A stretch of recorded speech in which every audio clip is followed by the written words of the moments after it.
BRS లకు Bharatiya Janata party చుక్కలు చూపడుతున్న విషయాన్ని బీఆర్ఎస్ పార్టీ గుర్తించుకోండి. నీ గుండాయిజం, నీ అయ్య గుండాయిజం ఈ తెలంగాణ రాష్ట్రం నడువు రాసిపెట్టుకోవడం. ఇంకా నీ అయ్య జాగిరి, నీ జాగిరి ఉందని చెప్పి ఉవ్విలుడుతున్నారు. ఇంకా అహంకారంతో మాడుతున్నారు. మొన్న కేసీఆర్ కొడుకు చూస్తే బీజేపీ వాడు, కాంగ్రెస్ వాడు, కాంగ్రెస్ వాళ్ళు పడతారు, మీరు వాళ్ళు కూడా పడతారు. ఇంకొకసారి బీజేపీలను వాడు వీడని వాడితే బిడ్డని కాన్వాయ్ రోడ్ల మీద ఎదుర్కొంటూ చేస్తాం. బిడ్డ నువ్వు తమాషాలు చేస్తున్నావు బాగా. నీ అయ్యని చూసి నీ బతికేంది, మీ అయ్య బతికేంది, మీ బతికేంది. ఎస్, రాధాకృష్ణ అనేది వాస్తవం. తెలంగాణ ఉద్యమం కంటే ముందు మీ ఆస్తిపాస్తులేంది, నీ కుటుంబ ఆస్తిపాస్తులేంది. 3 తల షర్ట్ వేసుకున్నావు నువ్వు. నీ కుటుంబం అంతా 3 తల షర్టు కింద రబ్బర్ చెప్పులు వేసుకుంటారు. మీరు ఫోటో చూపడతా. ఇవాళ మీ 1000 కోట్ల ఆస్తులు ఎక్కడి నుంచి వచ్చినాయి? 1000 కోట్ల ఆస్తులు ఎక్కడి నుంచి వచ్చినాయి నీకు?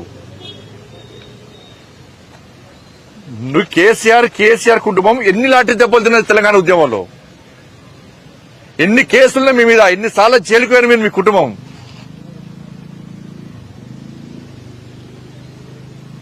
తెలంగాణ రాష్ట్రం అప్పుల పాలైంది. కేసీఆర్ కుటుంబము 1000 కోట్లు సంపాదించారు. ఇవాళ దుబాయ్ లో, మస్కట్ లో, అమెరికాలో మొత్తం పొట్టు వ్యాపారాలు చేస్తున్నారు. ఎక్కడ చేస్తే మీకు పైసలు చెప్పండి? వ్యాపారాలు చేసిరా?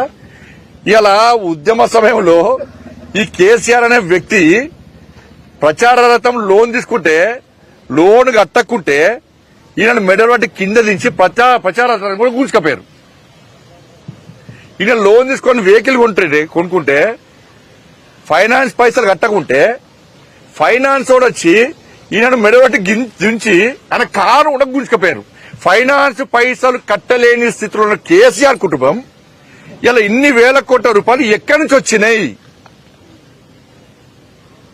నా కొడుకన్నా ఒక కాస్ట్లీ షర్ట్ వేసుకుంటే ఈ లుచ్చాగాళ్ళు, ఈ ఫాల్తీగాళ్ళు సోషల్ మీడియా పెట్టి ట్రోల్ చేసినా. కేసీఆర్ కొడుకు ఎవరితో కొట్లాడుతాడో తెలుసా మీకు? కేసీఆర్ కొడుకు మా కొడుకుతో కొట్లాడతాడు. కేసీఆర్ కొడుకు నా కొడుకుతో కొట్లాడతాడన్న.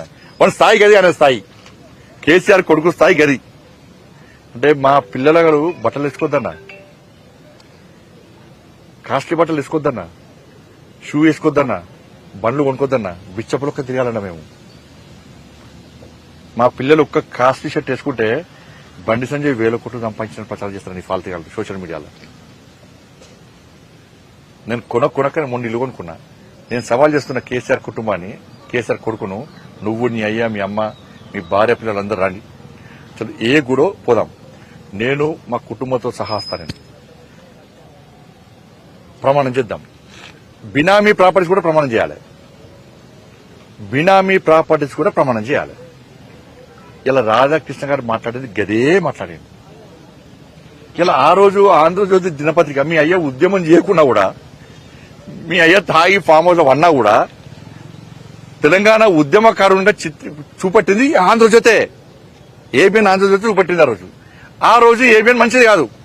ఆ రోజు మంచిది ఏబిఎన్, మంచి పత్రిక, మంచి ఛానల్, దమ్మున్న ఛానల్ అప్పుడు. కానీ ఇప్పుడు మాత్రం మంచిది కాదు. ఎందుకంటే నీ బండారం అంటే బయట, అసలు నీ స్వరూపం బయట పట్టింది కాబట్టి. జేఏసోలు ధర్నాలు చేస్తే, బహిరంగ సభ పెడితే, సందర్భంలో సడేమేలక వీళ్ళు ఒక్కడే పింక్ కలర్ జెండా పెడితే ఇదే ఆంధ్రజ్యోతిలో టీఆర్ఎస్ పార్టీ బహిరంగ సభ అని రాశారు. ఆ రోజు మంచిది ఆంధ్రజ్యోతి ఏబిఎన్. ఈ రోజు మంచిది కాదు. కేసీఆర్ కుటుంబం ఎన్ని ఆస్తుపాస్తులు సంపాదించినా కూడా తెలంగాణ రాష్ట్రం రావాలి, అనేక మంది బలిదానం అయిపోయారు. ఇంతమంది తెలంగాణ ప్రజల ఆకాంక్ష, ఆలోచన, ఆశయం ఒక లక్ష్యం పెట్టుకుని ఇలా యుద్దం చేస్తున్నారు. ప్రపంచంలోనే యుద్ధాన్ని ఇలా ప్రపంచం అంతా హర్షిస్తున్నది, ఆశ్చర్యపోతున్నది.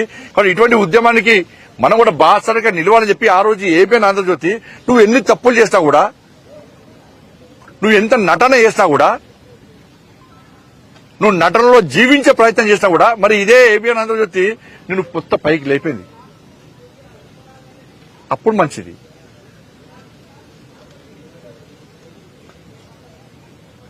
కాబట్టి రబ్బర్ చెప్పులు, 3 తల షర్ట్ వేసుకున్నటువంటి, కారులోను ప్రచార రథం లోన్ కూడా కట్టలేనటువంటి పరిస్థితుల్లో ఉన్నటువంటి కేసీఆర్ కుటుంబానికి ఇన్ని 1000 కోట్ల రూపాయలు ఎక్కడి నుంచి వచ్చినాయి? కాళేశ్వరం చంపే ఇప్పుడు ఈ ప్రభుత్వం ఏంది? ఈ ప్రభుత్వం చేత కాదు. ఫస్ట్ రేవంత్ రెడ్డి సర్కారు చేతనావస్థలో ఉన్నది, చాతకంతనంలో ఉన్నది. ఏం చేస్తారు? దాడి చేస్తా అంటే దాడి చేస్తాను తీసుకుపోయి పొక్కలేసి వాడిని ఈ పంత మడదంపకనట. ఏబిఎన్ కార్యాలయానికట సెక్యూరిటీ ఇస్తారట. ఇటు ఏబిఎన్ కార్యాలయానికి ఇస్తారు, అటు టీవీ ఛానల్ కూడా ఇస్తారు రక్షణ. వాళ్ళు కూడా రక్షణ ఇస్తారు, ఫుల్ పోలీస్ పెట్టాలని పెడతారు.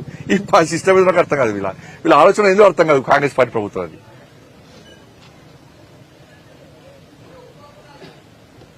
బీఆర్ఎస్ వాళ్ళకు దొంగ కేసు పెట్టిన వాళ్ళకి పేపర్ లీకేజ్ అని చెప్పింది. నాకు బెయిల్ లేకుండా జైలుకి పంపినా. హిందీ పేపర్ ఎవరైనా లీక్ చేస్తాడా?